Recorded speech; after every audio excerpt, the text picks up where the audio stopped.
Good morning, everyone, and namaste to the third session of the English Support Mission webinar summit series that we are doing in 2023. And today's talk is going to be delivered by Dr. Satya Swaroop Panda. And I request Panchanan sir, founder English Support Mission, to say us about the webinar. Over to you, sir. Panchanan sir. Okay, thank you, Subhranshu. Good morning, everyone. I welcome you all to the webinar series 2023. Webinar third, right?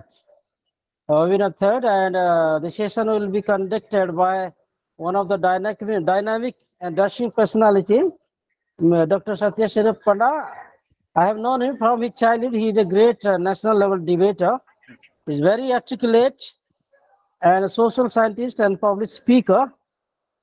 And I request all the participants to stay connected with all us till the end of the session, because this session is going to be very useful, because we have been taught so many things, but we have not been taught critical thinking skill, life skill from our childhood. So this is a great opportunity for all of us to reap the benefits from today's session, because in the 21st century, the social media is flooded with information, misinformation, disinformation.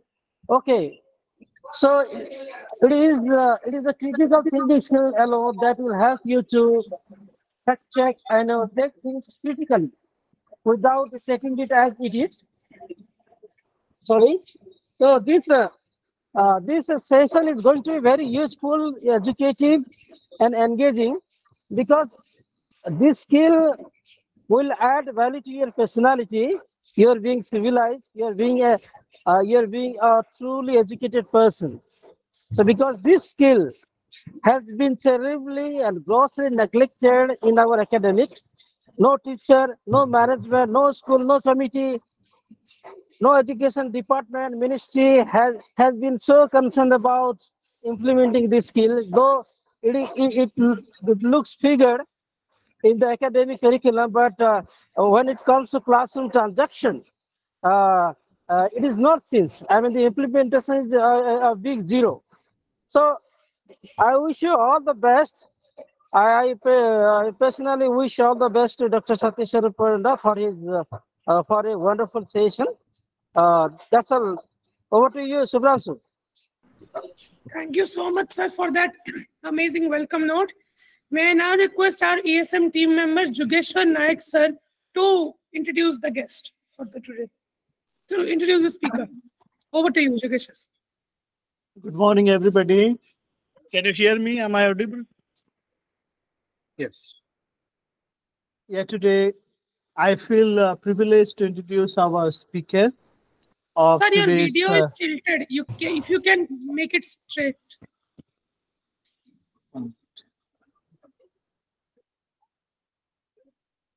Make your video straight, Jugeshwarji. Yeah, I'm doing it. Yes, sir. It's okay now. Please continue.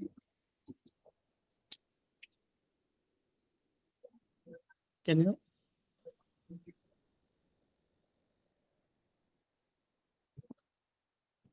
Yeah. Dr. Satya Swaroop Panda is a public speaker, a motivator, a development professional with more than a decade of experience with working with organizations of national repute. He holds a PhD in exclusive development and social justice from the prestigious Tata Institute of Social Sciences, Mumbai. At present, he is working as a senior consultant in one of the reputed multinational consulting firms, Ernst & Young, and contributing in major areas ranging from themes bearing national and international importance.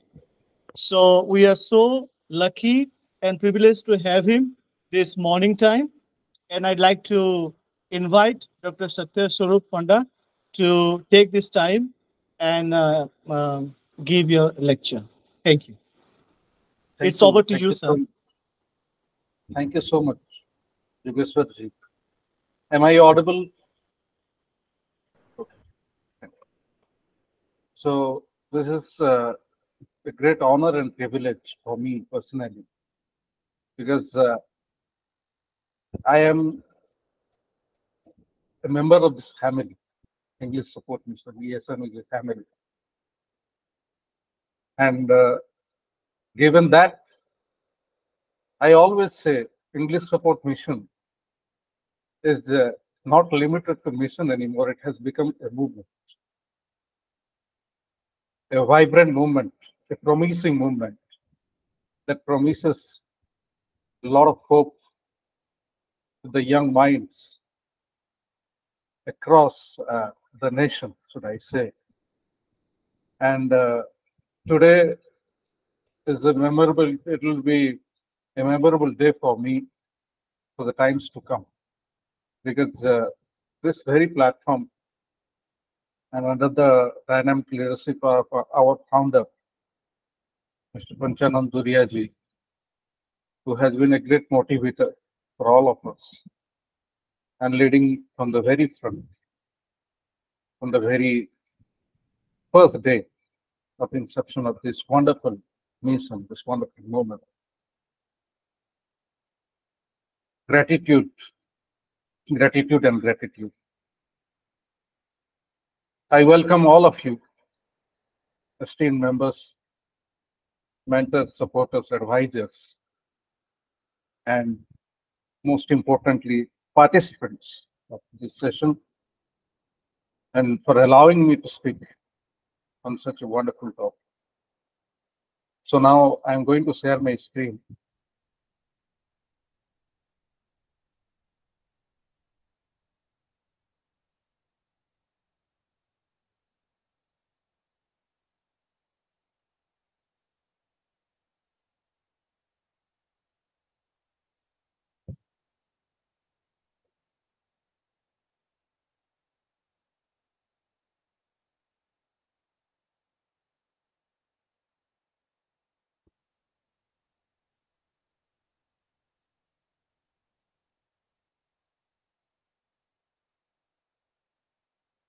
Subhra, is it visible? Yes, sir, it is visible. Thank you. So today's topic is critical thinking and essential 21st century life skill. And to begin with, the outline of this presentation, critical thinking. What do you mean by critical thinking? I would like to read this session as an interactive one.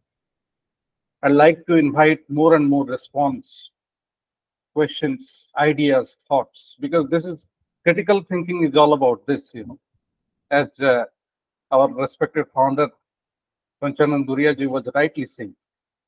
What is critical thinking? It allows us to question, right?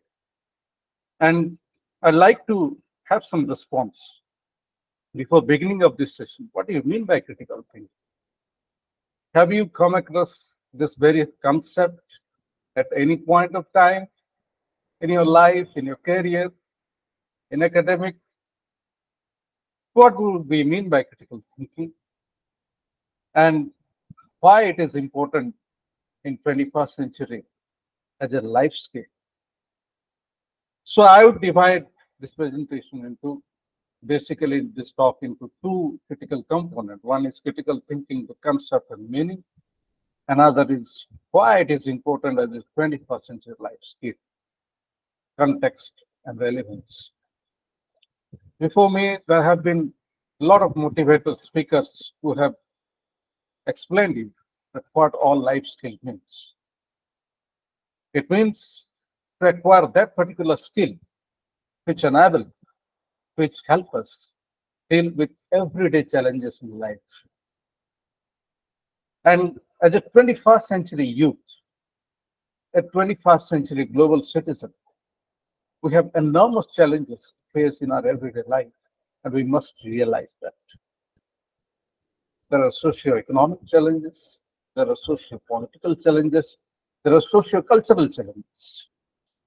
And for me, all these challenges are critical, they are sensitive for a social scientist like me and for anyone who is concerned about the future of humanity, being a global citizen. So we will focus on this particular concept in this entire presentation. So moving to the next slide, critical thinking, what are the fundamentals? Like we were discussing, it begins with a question, the question. It allows us to question and not to accept what as it is. The better you question, the better idea you receive, and the new ideas, new thoughts allows us to breathe. Not that to accept, like whatever it is there, just because it is there, and just because it is so-called, under the arena of power, or you can say somebody is pressurizing you to accept something that, see, this is the truth, and you accept it. No. You have every right as a human being to question things, then to examine a particular phenomena. Suppose in your everyday life, you come across many, information, like rightly mentioned by Panchanan Duryaji in his introductory remarks, that there are so many social media platforms now: Facebook, Twitter, WhatsApp, Instagram, and lot many more. And we come across, all of us, like millions and millions of information. And what we should do with that? Shouldn't we examine those set of information? Yes. We have every right to question, every right to examine. And that is where the problem lies. If we don't examine, if you don't question, that it means, it indicates that we are not able to think critically. So that is the basic tenets. That is the basic fundamental of critical thinking. Then comes validation. You question, you examine. Now it is time to validate. And how to validate? To validate, you have to refer to certain facts, logically tenable, proven facts. On the basis of that, you validate your thesis, your argument, and your proposition. And then, on the basis of your questioning, examining, and validation, you are in a position to conclude with a conviction. And that is what critical thinking allows you. The scope of critical thinking allows you to do all these important activities. If we relate ourselves to our memories and go back to 6th century BC, the great critical thinker Lord Buddha, the very nomenclature of Buddha, it means the enlightened one. And what did he do, Lord Buddha? At that period of time, he would face all sorts of discrimination because he propagated critical thinking. And he challenged the existing social structure. He challenged social discrimination. He challenges the inhuman practices preached by a certain religion. He challenged all that was inhuman. And that is why he became Lord Buddha. Buddha means the enlightened one, and enlightenment essentially denotes liberty, equality, and fraternity. It didn't come from French Revolution. Many historians say The enlightenment comes from French? No, it came from Lord Buddha. French Revolution just referred it. French Revolution came much later in 1789. So Lord Buddha had already preached the idea of enlightenment. And he literally fought against multiple forms of social discrimination. The real connotation of ahimsa, non-violence, came from him. After that, great leaders like Mahatma Gandhi followed that in their, political life. He propagated humanitarian values, and we all know Vinaya Pitaka, Sutta Pitaka, and all the great works in great philosophical Bible. And this, principles of Buddhism has an important relevance and direct relevance on us, the Indians, on all of us. And how it is important, how it is relevant, it is interesting to know. Because our Constitution of India, the very preamble of Constitution, which begins with "We the people of India," we the people of India, we have authorized ourselves and we have solemnly resolved to constitute India into a sovereign, socialist, secular, democratic republic and secure all its citizens justice, that is social, economic, and political. Then comes liberty. We were talking about liberty, equality, and fraternity, right?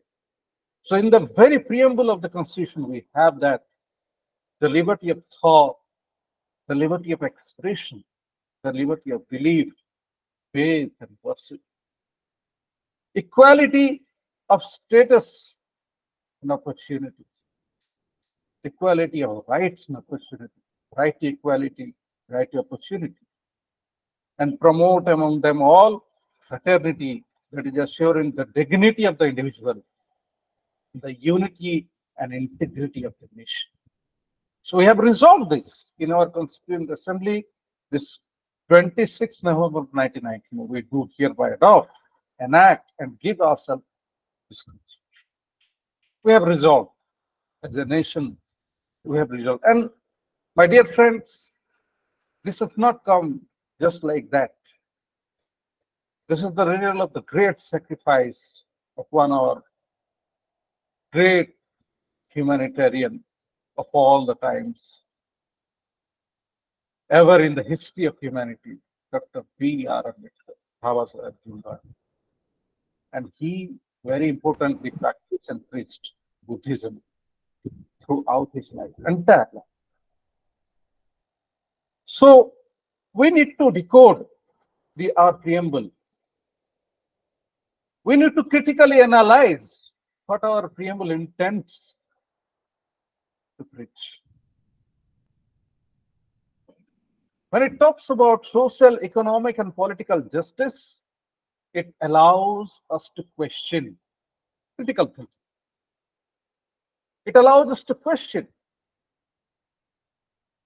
whether we have attained that social justice in our independent India, whether we have attained that economic justice, whether we have attained that political justice. When it says about liberty, it allows us to critically think whether each and every citizen of India, irrespective of his or her social affiliation, by social affiliation I mean to whatever social group he or she belongs to. Because ours is a hierarchical society, highly hierarchical. Like I think Indian society is the most hierarchical, I mean, most complex when it comes to social hierarchy. You can find caste system only in India and nowhere else in the world.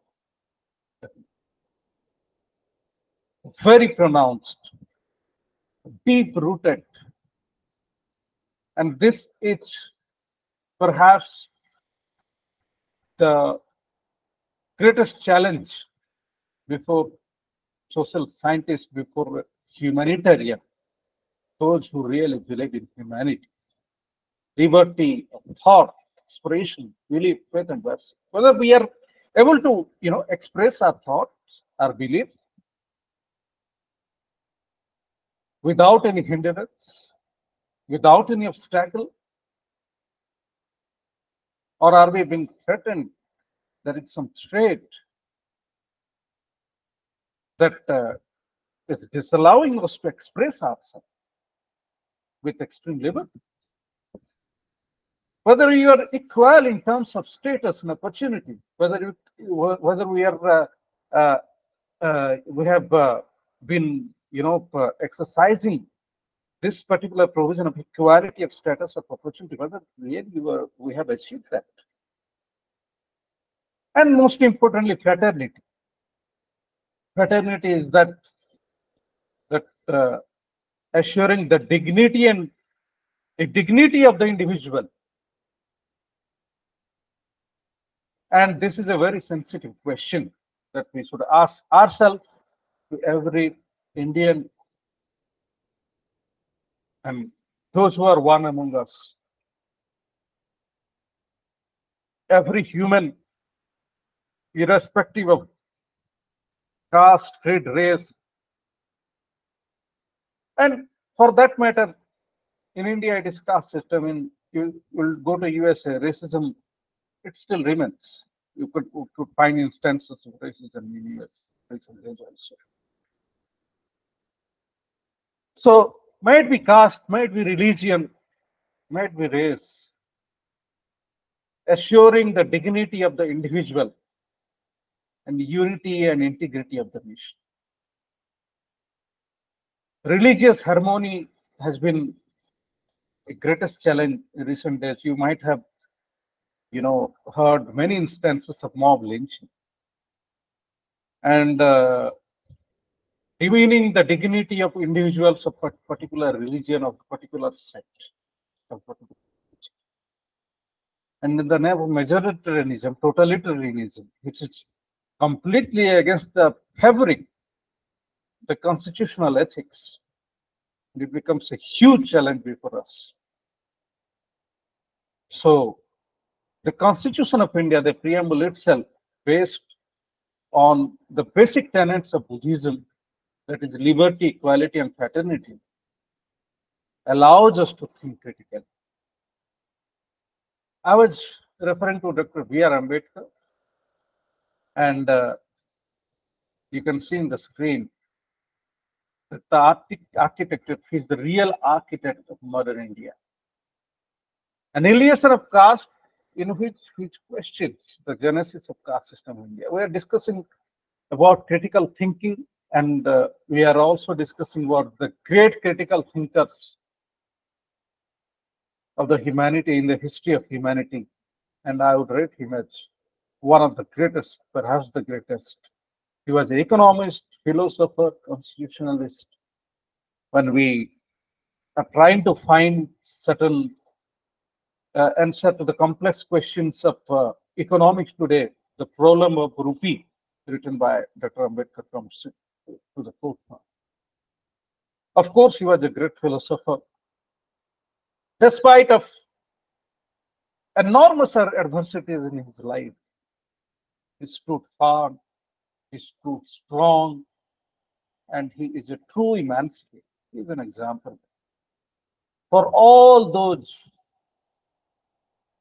who gets demotivated, disappointed, even if a single point of moment in your life you are getting demotivated, disappointed for any single reason, you just close your eyes and think about that B.R. Ambedkar. What a personality. What a personality he was. He is. He's still alive. He's still alive in his ideas, in his thought process, in his values, my dear friends. And you go to Columbia University, you go to the streets of London, you will find Dr. Ambedkar's presence, his ideas, the relevance, his values still alive in this world. It's high time that we should, reignite these Ambedkarian values. And there have been great works done by some of the individual organizations in some parts of the country. But especially when it comes to the state like Odisha, we must think that what we have done in this area of critical thinking with reference to Ambedkarite works, Ambedkarite scholarship, because his scholarship is unique. And without Dr. Ambedkar, we cannot think of a discourse on critical. We will have sometimes a specific session on that why and how the enormous work created by Dr. Ambedkar is relevant to critical, the concept of the broad discourse. And here comes the great reformer, Bhima Puri, the 19th century poet, saint, social reformer, the preacher of the great Mahima Dharma, Mahima cult, which is a monotheistic revolutionary social religious movement, and challenged the authority of caste and all other forms of discrimination. And you might have heard that immortal lines written on the walls of the United Nations and ordered by our very own President Srimati Draupadi Murmu in her very first speech, maiden speech in the Parliament, in the Central Hall, in which she says, "Mo jivana pachinake padithau, jagata uddhara ho." The Odia version, it means, first, friends, those who will understand Odia, even if my life remains in hell. Pardon, it's a mistake. Let the world achieve salvation. And Bhima Bhoi, the great reformer, through his enormous work, including Stuti Chintamani, Bhajanmala, and a lot of other hundreds and hundreds of points, has set a training example of what really humanitarianism means. Again, he talks about dignity of the individual. That in no circumstances, no way, any individual, should be treated in an inhuman manner, in a barbaric manner. We claim ourselves as civilized, right? We are a civilized nation. We are a civilized society. But whenever people start discriminating on the basis of all this filthiest, system like caste, religion, and all sorts of social discrimination, we should remember the teachings of the great reformer. He dedicated his entire life to question, to examine, to validate, and finally to conclude with a conviction. Here comes. I would expand this discourse of critical thinking while going back to 4th century BC thinker Socrates, the great Greek philosopher.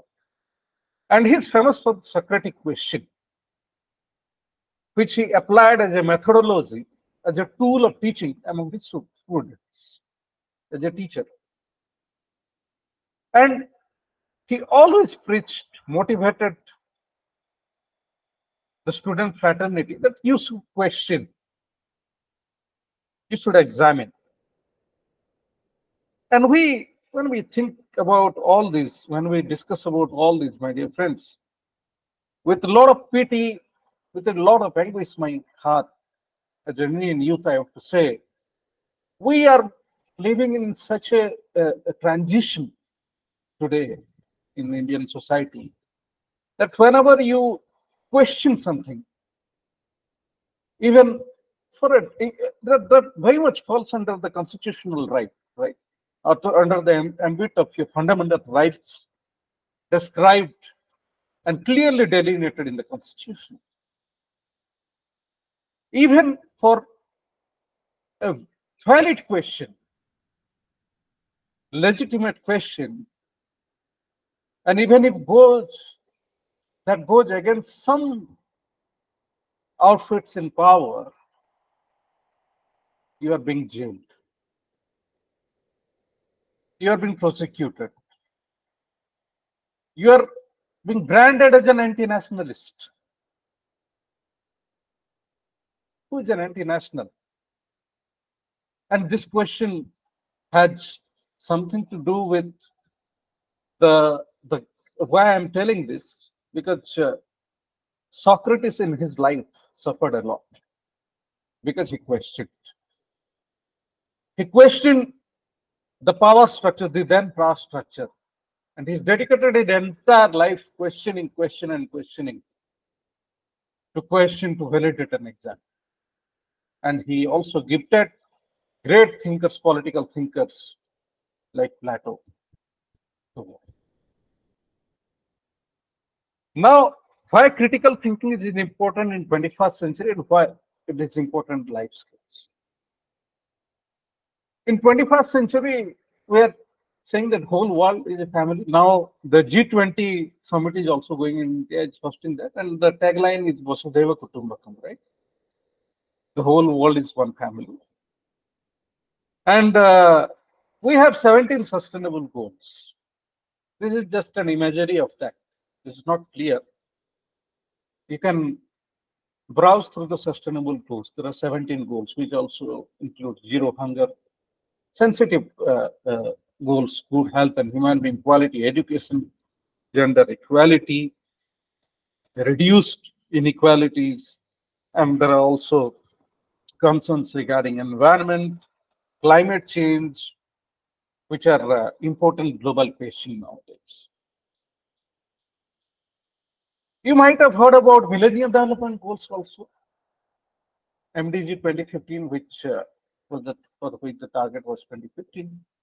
And we resolved in the United Nations that we ourselves will, we will stick to, again, this renewed goals, revised goals of 17 United Nations Sustainable Development Goals. Each and every goal, starting from zero hunger, good health and human being, quality education, gender equality, that no one should be discriminated on the basis of gender. That is again the question of critical thinking. We should use judiciously the environmental natural resources, natural resource management. We should give justice to the environmental cause. And we should accomplish our responsibility being sensible with a sense of being a global citizen. That is what the United Nations Sustainable Goals preaches. And why it is important, because this is a global goal. And if you don't think critically on these global goals, then there is no meaning of having it. We have set a target of 2030 for this. And already we are in 2023, 2024 will be entering into after some months. So hardly 6-7 years to go. And if you don't think critically on each of these goals, then we will again miss the bus. So as responsible citizen, global citizen, we must think critically. There was a time when girls, they couldn't go to school. When we are talking about sustainable development number 5, goal number 5, gender equality. Going to school, when we talk about girl education, it was a dream for men. Going back in, say, around 1848, a woman in Maharashtra, she came forward. And that woman said that, no, I'll take the lead. Her husband supported her wholeheartedly. And both husband and wife, the couple, they were tortured, they were brutally assaulted just because they were trying to get the girls into the school. They questioned the status quo at that time because, at that time, the religion, the dominant religion, that is the Hindu religion, didn't allow, girls getting into school or girls getting outside the home. It is a crime that was considered. They took the resolve and place that no, we will make it a point that girls will go to school, and they successfully did. For us, it might be a small thing. I mean, it is like, oh, they got girls into the school. But the questioning the status quo, the powerful, the almighty at that particular time, and getting the girls into the school was an achievement. It was a great social revolution. And she was Savitri today. You might have heard about the great Jyotiba Rao Phule. So, all this tradition we already have in Indian society, and we are quite rich in critical thinking. We have a great legacy of critical thinking, and we must not miss this. As responsible youth, responsible global citizen in 21st century, if we are not questioning the age-old practices of discrimination, and if you believe still in many, useless information that is going in social media, and we what we call today WhatsApp University, and we subscribe to that without questioning, without examining, without validating, that we are doing injustice to our next generations. Our the generations to come will never forgive us. Thank you. Thank you so much. Welcoming your questions.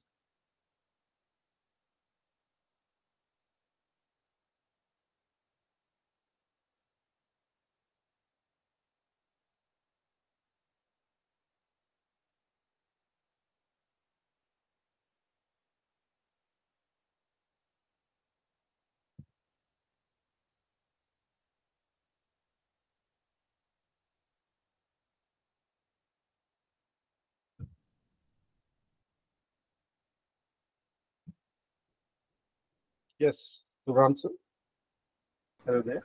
Yes, sir. Yes, sir. Are there any questions from the participants or any suggestions?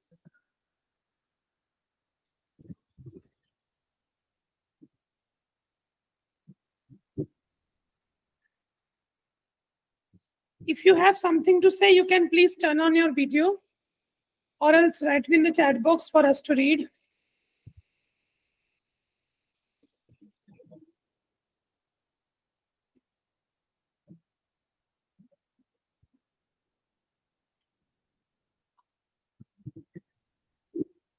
Sir, I don't think there are any questions or suggestions. Panchanan sir, would you like to say something?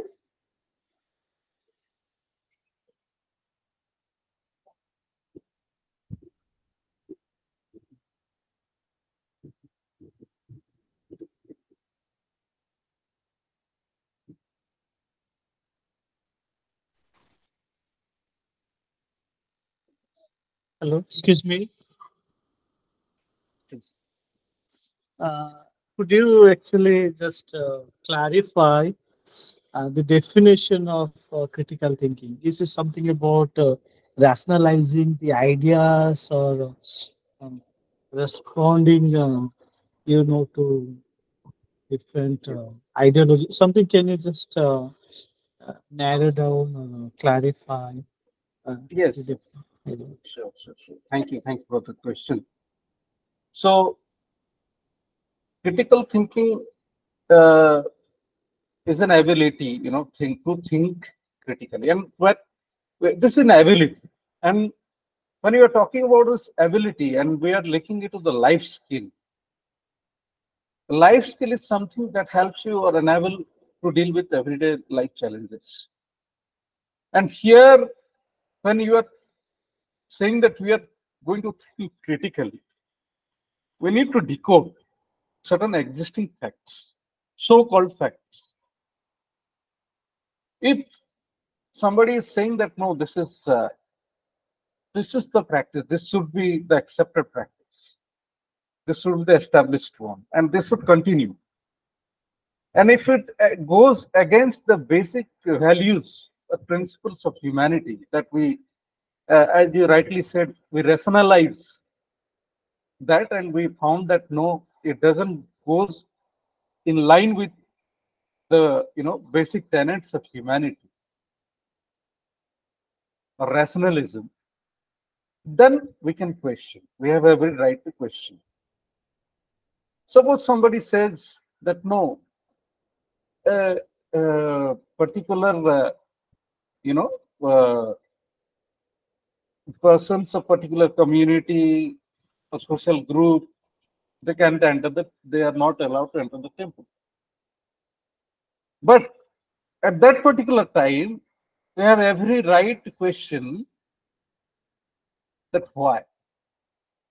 That why, what, how, it all forms integral part of critical thinking. And if we are not able to, propagate that why, what, and how, then we are dead at our thinking level. We are not alive in. So to keep the society surviving, questioning is important, examining is important, validating is important. No matter what technological or economic advancement we have made, but the soft components in the society and critical thinking, the life skills being one important component of the soft skill, we cannot ignore this. I hope it answers your question. Session over. Session over, Satya? Yes, yes. Oh, that's great. So I have a question. Yeah, please, Dolphin. Yes, sir. Yeah. Thank you, sir. It was an amazing session, sir. Thank you. So my question is to you, sir. Then how we can promote critical thinking among the students of secondary level, especially, and what kind of intervention should be taken by the teacher to promote the critical thinking and with respect to their individual difference, sir, as we see. Great question, Dolphin. Dolphin, see, I mean, this is a social challenge. This is a broad social challenge. This is the social problem. This is the challenge that humanity is facing at the moment, right? And the question that you have asked, its gravity is like multifold. And to very frankly say, I mean, to frankly saying, this doesn't have a particular answer to this. Ramakant is right. The today's education system, it doesn't allows you. It doesn't have a space to think critically. That Panchanandoria ji also, Mr. Panchanandoria, our respected founder, was also saying at the very moment. Yes, we as individuals play a decisive and defining role in promoting critical thinking by, like we did it today. We can have in our own capacity promote this thinking in the classroom or in the academic spaces, right? So starting from the very secondary level to the higher secondary level to graduation level, in all the forums of our academia, or maybe in administration, or any public sphere, wherever we can in our own capacity. Me, myself, as an individual, or wherever I'm working in my work sphere, among my friends, this sort of ideas should be propagated. And then unless and until we propagate it, we have to start it from somewhere. Like, we can start it from our own family, friends, relatives, and the sphere, the personal and professional sphere that we are influencing or impacting on an everyday life. I hope this answer to your question, Dolphin. Yes, sir. Yes, I understand, sir. There is no such injection, we can say, that has been developed yet to put into the muscles of the child and to develop the critical thinking, sir. Right? Right. You're right.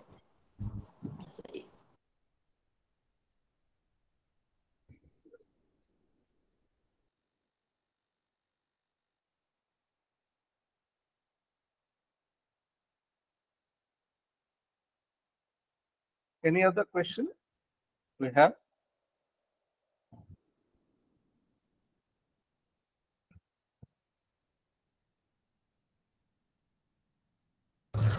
Manashmita, madam has joined. Does she have any question? Ma'am, do you have any question? Please raise your hand. You know, women needs critical thinking skills more than the man. Uh, hmm.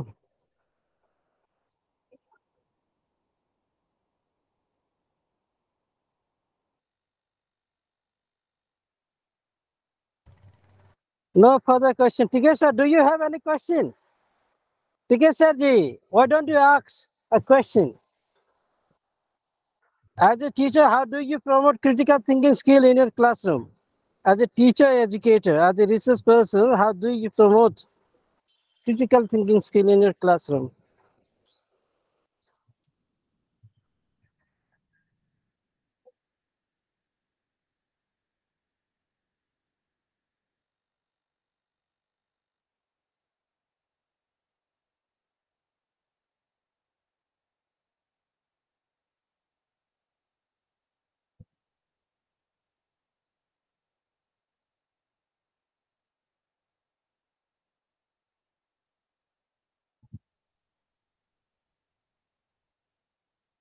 Yes, sir. Ramakant had asked a question. I just saw it, that today's education system that doesn't have space for critical thinking in the curriculum, either in any courses, especially in Odisha, and how critical are you on this? Yes, Ramakant, thank you for asking this brilliant question. And in fact, you're right. It's in education ecosystem, in broad education policy, even our national education policy, NEP 2020, which all this is all celebrated and hyped in media and anywhere else. Does it have certain scope for critical thinking? I don't think so. You have 100 things in NEP, but where does critical thinking find its place? Whatever we discussed today, it doesn't allow such discourses. And it's high time that an alternative discourse research group is created, and it questions critically to those who are framing the policy and contribute in the field of critical thinking, and ensure that it becomes a part of the policy framework, like national education policy. Even state governments should come forward to make a difference, and they can have their own policy on critical thinking. Make it an inevitable part of the curriculum itself.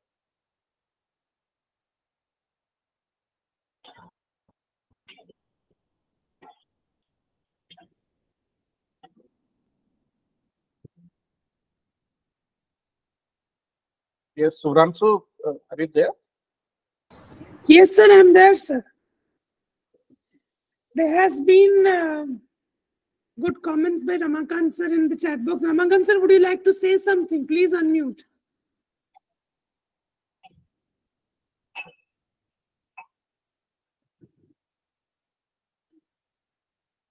I think his mic is not working, that's why he's typing. Rama, I would like to say something. Oh, he's in the library actually, so he is only Hello? typing, is not able to speak. Okay. Sudhanshu? Yes, sir. The, Ramakant is actually in the library, so he's typing in the chat box. I would like to add something to the question Yes. asked by Dalpin Suna. We can promote critical thinking skill in the classroom. Why don't you teach it at the end of your class? Because in my CBSE textbook, I have integrated a life skill, critical thinking skill in almost all the chapters, in all the lessons.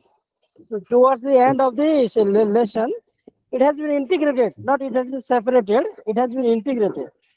Great. In Wonderful. every lesson has been challenged by critical thinking by the students. The students has been encouraged to take things critically. Don't take things as it is. Great. Use Great. your critical thinking skill to go deeper into the concept, delve into the degree of truth of the concept, and accept it. So Wonderful. even critical things can be taught from the primary level, but you Yes. need to be very innovative and creative and very resourceful, because if you teach the student the terminology, I think they will be wondering at you. Yes. So you can teach it in the form of a story, anecdote, so that it can be suitable for the age group of your learner. But Sir. on the whole, teaching critical thinking skill is highly important in the 21st century, because we have been fooled many times. We have been instigated. We have been manipulated. We have been cheated. True. True. We have been made believe what is not true. So it is through critical thinking skill alone that will empower you to take things critically, okay, without blindly believing in it. Exactly. Okay, that's all. And the session, the way you conducted Satya is brilliant, and you finished it up very fast, allowing more time to the participants to raise their questions. That's really wonderful. Thank you so much for this beautiful session. Sir, here, sir, I like to say something, sir. Sir, to Yes, please. cultivate or to promote the critical thinking among the students, sir, the role of the teacher is to facilitate the student like a stage setter. A Hello? teacher need to be democratic. Yes, sir. And he provide the opportunity to the student to act on the stage. He can create a stage. He can create an atmosphere for the students, sir. Then I think with the freedom, with the opportunity, the critical thinkings will be promoted, sir. Thank you, sir. Thanks.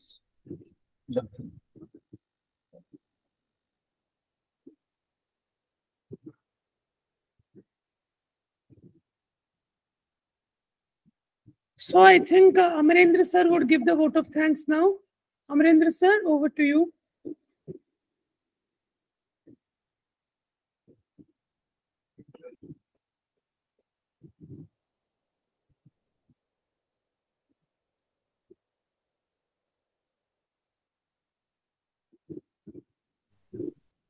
Hello. Amarendra sir, are you there?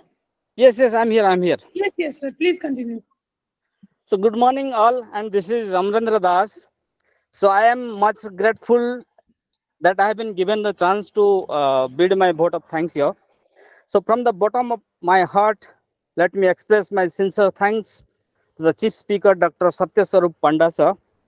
So we are much grateful that, sir, with your kind words and great speech, you have just demonstrated the quality and the importance of critical thinking and what is its importance and how to promote this in our academic career.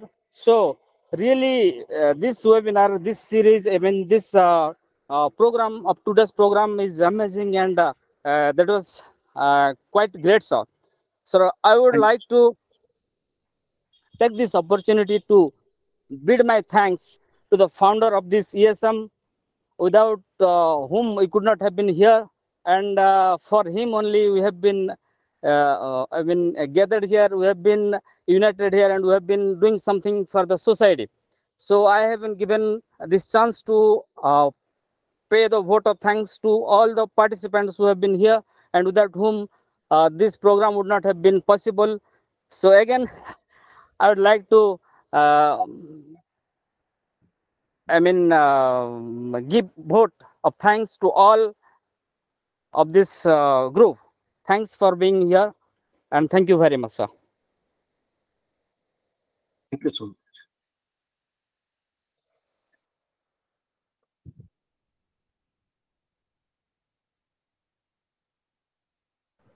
Thank you so much, Satya Panda sir, Dr. Satya Panda sir, and thank you so much to all the participants for joining in. It was really a wonderful session. Thank you.